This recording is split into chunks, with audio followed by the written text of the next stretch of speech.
So before we were given the project, the car had never been formally driven at an autocross event. Also, we were not given any budget for the project. We decided to complete a fundraiser to try and get some funding for our project. These included events at Chipotle and Qdoba, also with the help of Dean Johnson, Scott Smith, and Buzzy Racing.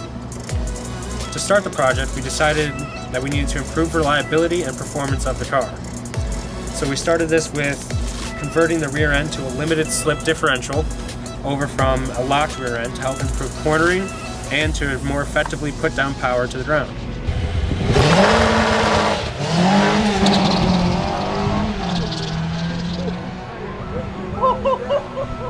Also, to help increase the front roll stiffness, to improve handling, we installed a sway bar, which also helped us not lift the inside rear of the tire during cornering.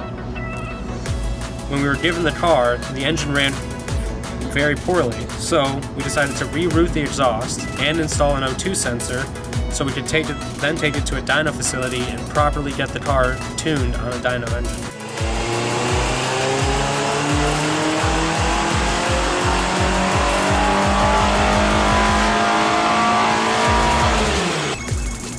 And after all of this, we decided we were ready to go to autocross events. We competed in over 4 or 5 events throughout the time that we've been on the project. We placed fairly well at all the events, given any problem that we may have had at the event and whatnot. And overall, I think we've done a pretty good job, and we're ready to hand it off to whoever comes next.